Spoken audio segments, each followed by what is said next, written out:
पाखी दीदी, तुम सही को यहाँ लेकर क्यों आए हो विराट? तुम जानते हो ना कि मैं इसी की वजह से चुपचाप उस घर से निकल आई थी। आपके पेट में मेरा बच्चा है पाखी दीदी, और आप घर छोड़कर आ गई बिना किसी को बताए। और आप यहाँ क्या करने जा रही थी? पाखी, कहीं तुम अपनी... नहीं विराट, मैं अपनी जान देने नहीं आई थी।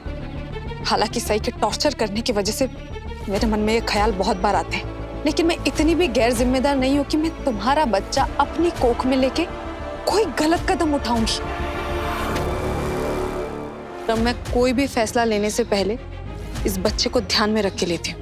मुझे खुद से ज्यादा अब इस बच्चे की परवाह है विराट। अगर आपको इस बच्चे की परवाह होती ना, तो आप घर छोड़कर आते ही नहीं। और मुझे तो समझ में नहीं आ रहा आप यहाँ करने क्या आई है? मुझे तुमसे कोई बात नहीं करनी। एक मिनट सही, शांत रहो, मैं बात करता हूँ। पाखी, मुझे एक बात समझाओ।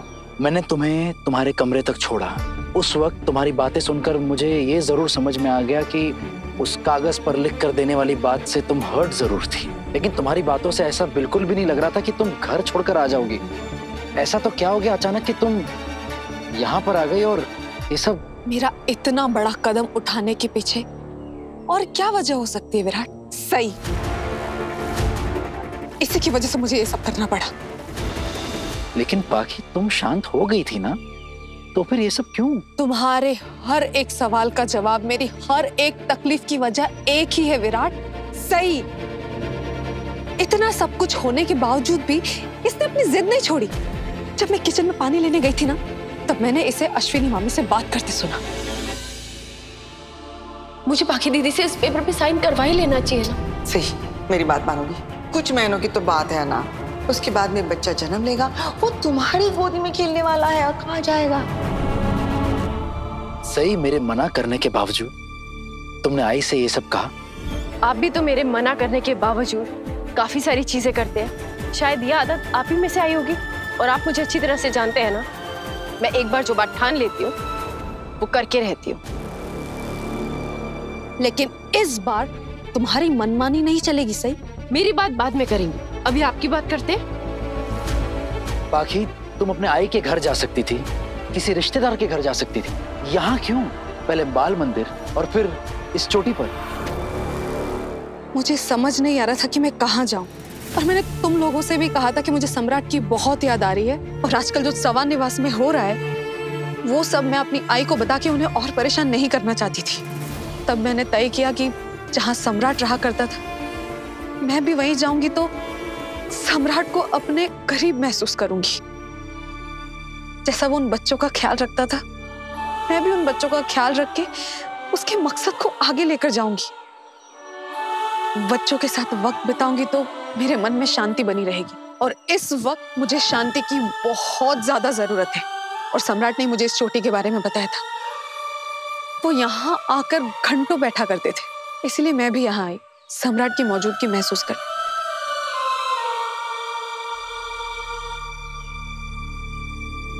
जीवा को तो मैं भी बहुत याद करता हूँ, लेकिन तुम्हारा इस हालत में ये सब सोचना एक बहुत बड़ी बात है। पाखी, पाखी, अगर तुम यहाँ आना चाह रही थी तो मुझे क्यों नहीं बताया? मैं तुम्हें यहाँ लेकर आ जाता। तुम्हें बताते विराट? रियली? मैंने तुमसे एक बार आइसक्रीम खिलाने के लिए मुझे बाहर ले जाने को कहा, और तुमने ये बात सही को बता दी, और सही ने मुझे कमरे से बाहर निकलने तक नहीं दिया। उसने आइसक्रीम घर में मंगवा ली थी। और अगर मैं तुम्हें बोलती कि तुम मुझे महाबलेश्वर ले चलो, और तुम ये बात सही को जरूर बताते, और ये मुझे तुम्हें यहाँ पर लाने नहीं देती। इसका बस चलता ना तो ये मुझे कमरे में बंद करके रखती, और तुम भी अच्छे से जानते हो कि सही ऐसा कर सकती है। देखा सही, मैं कह रहा था ना तुमसे, पाखी को ऐसा लगता है कि वो इस घर में कैद है, बंद है। और उस कागज वाले ड्रामे के बाद मेरा दम घुटने लगा था उस घर में। मैं वहां नहीं रह सकती थी, मुझे बस वहां से कैसे भी करके निकलना था। और जब मैं निकली तो मैंने तय किया कि मैं यहाँ आऊंगी, मैं बाल मंदिर में रहूंगी, उन बच्चों का ख्याल रखूंगी, और जब तक डिलीवरी का वक्त नहीं आ जाता मैं किसी से नहीं मिलूंगी। नहीं बाकी दीदी, आप ऐसा नहीं कर सकती। मैं जो चाहे वो करूंगी। मैं तुम्हारी नौकर नहीं हूं जो तुम्हारे हिसाब से चलूंगी, और ना ही कोई छोटी बच्ची जिसे तुम बार बार सिखाओ कि क्या सही है, क्या गलत, क्या कर सकते हैं, क्या नहीं। समझी? और अब जब तक डिलीवरी का टाइम नहीं आ जाता, मैं यही रहूंगी विराट। और सही वक्त आने पे मैं खुद तुम्हें फोन करके बुला लूंगी। देखो बाकी, प्लीज ऐसा मत कहो। हमारे साथ घर चलो। तुम्हें सच में नहीं पता घर वाले तुम्हें कितना मिस कर रहे हैं, तुम्हें कितना याद कर रहे हैं और तुम्हें लेकर कितना परेशान है। मैं जानती हूँ विराट, घर में सब बहुत परेशान होंगे, लेकिन उस घर में एक शख्स और भी है, तुम्हारी बीवी, जिसे मेरी बिल्कुल भी परवाह नहीं है विराट। जब से मैं प्रेग्नेंट हुई हूँ ना, कि तब से और भी ज्यादा स्वार्थी हो गई। आपको मैं स्वार्थी लग रही होंगी, लेकिन मैं जो कुछ भी कर रही हूँ ना, वो मेरे अंदर की माँ मुझसे करवा रही है। मैं सिर्फ अपने बच्चे का ख्याल रखना चाहती हूँ और कुछ नहीं। बस सही, बहुत बकवास कर चुकी हो तुम। बिना माँ का ख्याल रखे तुम एक बच्चे का ख्याल कैसे रख सकती हो? तुम्हें लगता है कि मैं एक मशीन हूँ? हाँ, मैं जानती हूँ कि ये बात मैं बार बार बोल चुकी हूँ और तुमने मुझे ऐसा महसूस करवाया है, और मैं क्या करूँगी? बाकी दीदी आप बस, मुझे तुमसे और बहस नहीं करनी। ये इन्हीं सबसे तंग आकर मैं यहाँ आई हूँ, तो तुम प्लीज चली जाओ यहाँ से। मुझे तुम्हारी शक्ल तक नहीं देखनी। कम से कम मेरी बात तो सुन लो। इतना सब कुछ होने के बावजूद भी तुम सही को यहाँ लेकर आए मुझसे बात करने के लिए, तो मैं तुम्हारी क्या ही सुनूंगी विराट।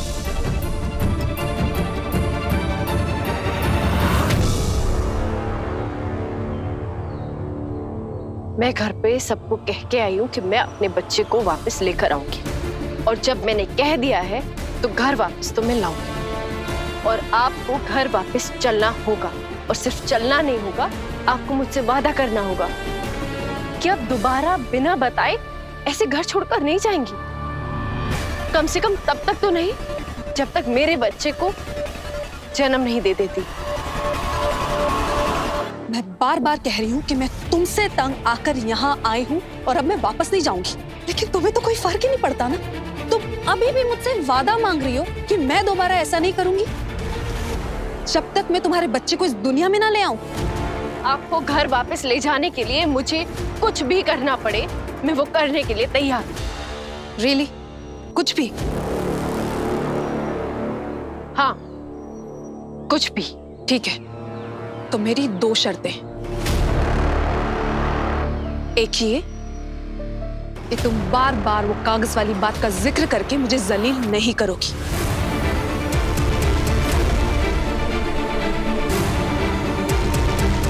बोल दो ना सही, बोल दो उसे कि तुम नहीं करोगी जिक्र।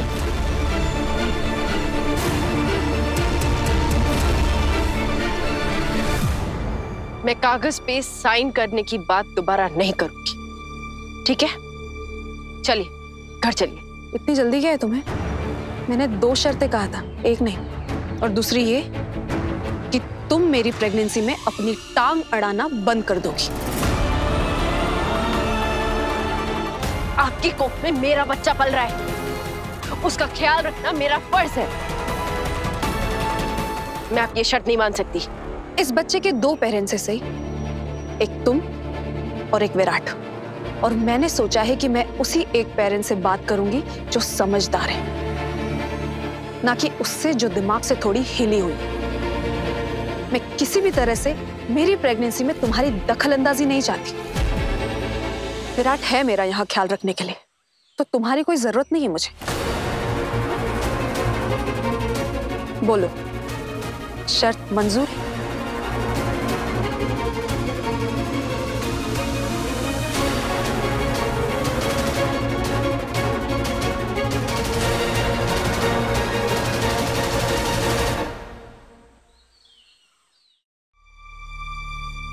सही भाभी, हम विराट दादा वापस आ गए।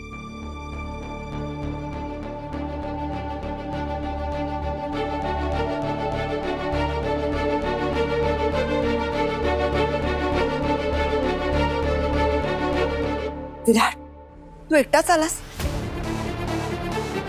पत्रलेखा कहाँ है? विराट, क्या हुआ? ये पत्रलेखा का लोकेशन पता चल गया था ना? है कहाँ वो? अरे चुप का है? बोलना। मिली पत्रलेखा? अरे तुम लोग इतने चुप शांत खामोश क्यों हो? बताओ ना क्या हुआ? पत्रलेखा नहीं मिली?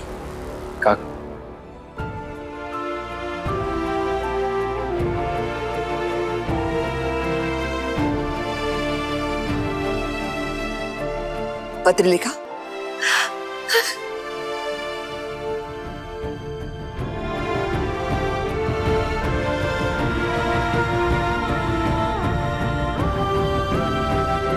खंडवा से खूब खूब आभार कि तू सही सलामत लौट आई। मुझे देखकर मेरी सारी टेंशन निकल गई। कहाँ चली गई थी? हाँ, हम सबको कितनी फिक्र हो रही थी तेरी।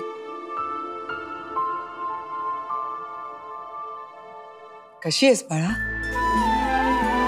देवा तुझे खूप खूप आभार। देखा तुम कहाँ चली गई थी और क्यों चली गई थी घर छोड़कर? मैं इस भरे पूरे परिवार में खुद को बहुत अकेला महसूस कर रही थी। और जब इंसान खुद को बिल्कुल अकेला महसूस करने लगता है ना, तो उसे लगने लगता है कि वो सब पर बोझ बन रहा है। और मैं आप सब लोगों पर बोझ नहीं बनना चाहती थी। इसीलिए मैं महाबलेश्वर चली गई थी अपने मन की शांति ढूंढने, सम्राट की यादों के करीब। पत्रलेखा, अपने को अकेला मत समझ। और तू किसी पर बोझ नहीं है। हम सब तेरे अपने हैं, तेरे लिए हैं। और जिसकी वजह से तूने ये कदम उठाया, वो तेरे आसपास भी ना आए, ये सुनिश्चित करना मेरी जिम्मेदारी है।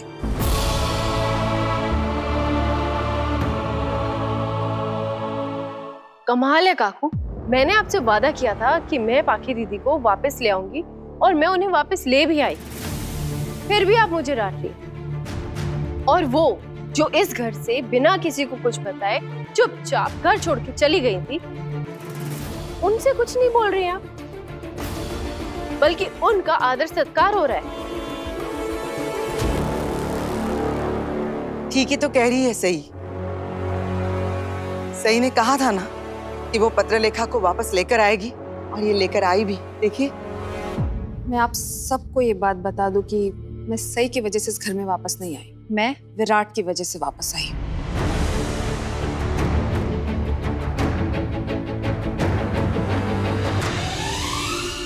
और बड़ी मामी, आप मुझसे कह रही थी ना कि आपने सुनिश्चित कर लिया है कि सही मुझसे दूर रहे, तो उसकी जरूरत नहीं पड़ेगी, क्योंकि मैंने खुद ही ये सुनिश्चित कर लिया है। तो आप इस बात की चिंता मत कीजिए। साथ तुमने क्या किया पत्रलेखा?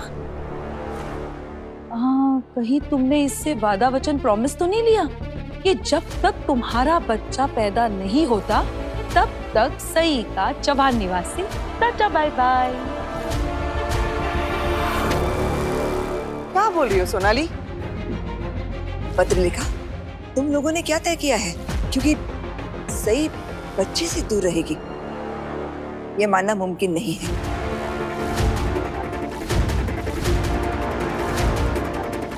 बड़ी मामी, ये बच्चा सिर्फ सही का नहीं है, विराट का भी है।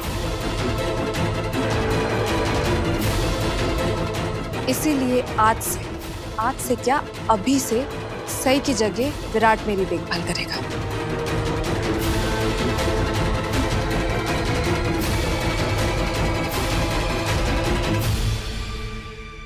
That is it too. लेकिन पत्रलेखा भाभी, सही भाभी आपकी ये शर्त मानने को राजी हो गई थी? हाँ करिश्मा, सही मेरी बात मान गई है, और अब ये मुझसे कागज पर लिखवाना और साइन करवाने जैसी बकवास नहीं करेगी, और ना ही मेरी प्रेगनेंसी में दखलंदाजी करेगी। मस्त मस्त, ये तो तूने बहुत ही बड़ी और अच्छी खबर सुनाई है पत्रलेखा। चलो, आखिरकार सही में अकल आ ही गई। देर से ही सही, लेकिन इसने सही फैसला ले लिया। पाखी दीदी ने मेरे पास कोई ऑप्शन नहीं छोड़ा। उन्होंने मुझे ब्लैकमेल किया, इसलिए मैंने हार मान ली। सही, ये कोई खेल थोड़ी ना है जहां हार और जीत देखी जाएगी। और ऐसे शब्द मत इस्तेमाल करो ना जो पाखी को फिर से गुस्सा दिलाएंगे। थक गई है, आराम करने दो, चलो। पाखी, पाखी बेटा, शुक्र है पापा को तो ठीक है। मैं तो डरी ही थी बेटा सुन के कि मैं ठीक हूँ, मुझे कुछ नहीं हुआ है। मैं बस थोड़ी सी थकी हुई हूँ, मैं रूम में जाके थोड़ा आराम करती हूँ।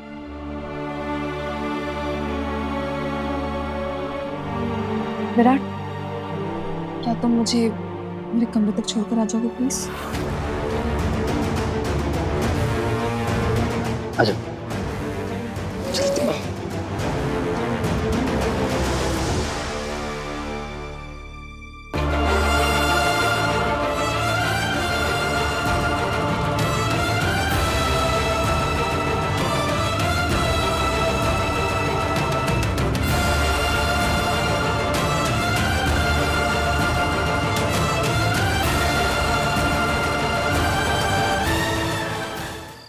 पाखी बेटा, ये क्या है? ऐसी हालत में तुम घर छोड़ के चली गई, वो भी महाबलेश्वर। मेरे पास आ जाती बेटा, इतना भी क्या गुस्सा? आई, मैंने गुस्से या फ्रस्ट्रेशन में कोई फैसला नहीं लिया है। मैं अच्छे से जानती थी कि मैं क्या कर रही हूँ और क्या नहीं। रिलैक्स आई, बैठो। क्या रिलैक्स बेटा? जब तू खुद माँ बनेगी ना, अपने बच्चे के लिए परेशान होगी, तब मैं तुझे बोलूंगी रिलैक्स। तुझे अंदाजा भी नहीं है मैं कितनी परेशान थी। मैं पुलिस स्टेशन जाने वाली। आई, विराट एक IPS ऑफिसर है और उसका बच्चा मेरी कोख में है। मैं ये जानती थी कि वो मुझे ढूंढते हुए मेरे पीछे जरूर आएगा, और देखो वहां पहुंच भी गया था। पर बेटा तूने ऐसा कदम उठाया क्यों? आई, ये कदम नहीं है, ये एक छलांग है। मेरी खुशियों के आगे सही नाम का जो पत्थर पड़ा था ना, अब वो भी बहुत पीछे रह गया है। अब मेरी खुशियों का रास्ता एकदम साफ है।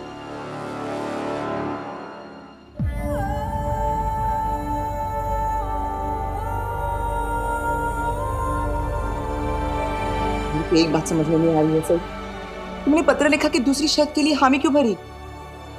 कि तुम्हारी जगह पर विराट उसका ख्याल रखेगा, क्यों? आप जानती है ना कि आपकी सही कितनी जिद्दी है। मुझे अपने आगे झुकाना या फिर अपनी बातों में ऐसे फंसाना आसान नहीं है। लेकिन आई, बात मेरे बच्चे की थी, और अपने बच्चे के लिए तो एक जीना छोड़ सकती हूँ। जिद क्या चीज है? और आई, आपको पता है महाबलेश्वर में जब हम पाखी दीदी को ढूंढने गए थे, हमें कहाँ मिली? नहीं ना, सम्राट वाले अनाथालय में? नहीं आई, वो हमें पहाड़ी की एक चोटी पर मिली, एकदम किनारे में खड़ी हुई थी। कहाँ है? तेरा दिमाग तो ठीक है, तू जान देने चली थी। आई, आप क्या बात बात पर अपना ब्लड प्रेशर हाई कर लेती हैं? मैं जान देने नहीं गई थी। मैं बस विराट को ये दिखाना चाहती थी कि उसकी बीवी मुझे कितना परेशान कर रही है। लेकिन मुझे ये नहीं लगा था कि सही भी वहां विराट के साथ पहुंच जाएगी। लेकिन कहते हैं ना, जो होता है अच्छे के लिए होता है, और सही का वहां आना अच्छा साबित हुआ है। और मैंने इस बात का फायदा उठाया। आई, वहीं चोटी पर खड़े खड़े मैंने सही से अपनी शर्तें कबूल करवाई है। सच कह रही हूँ आई, मेरे पास और कोई ऑप्शन ही नहीं था, इसीलिए मुझे पाखी दीदी से वादा करना पड़ा। मैं सिर्फ और सिर्फ अपने बच्चे की भलाई सोच रही थी और कुछ नहीं। और मुझे विराट सर पे पूरा भरोसा है, इसलिए अगर मेरी जगह विराट सर पाखी दीदी का ख्याल रखेंगे तो कम से कम पाखी दीदी वो चीजें तो करेंगे जो मैं चाहती हूँ वो करें। भले ही विराट सर पाखी दीदी का ख्याल रखेंगे, लेकिन उनका ख्याल कैसे रखना है ये तो मैं ही बताऊंगी ना। ओ ग, सगळं बरोबर है सही, लेकिन थोड़ा ध्यान तो रखना ही पड़ेगा ना। देखो बेटा, जब तक तुम्हारा बच्चा इस दुनिया में ना आए तब तक क्लेश नहीं होना चाहिए। बस मैं तो गणपति पापा से प्रार्थना करती हूँ, बस इस घर में शांति बनाए रखना। बहुत हो गया।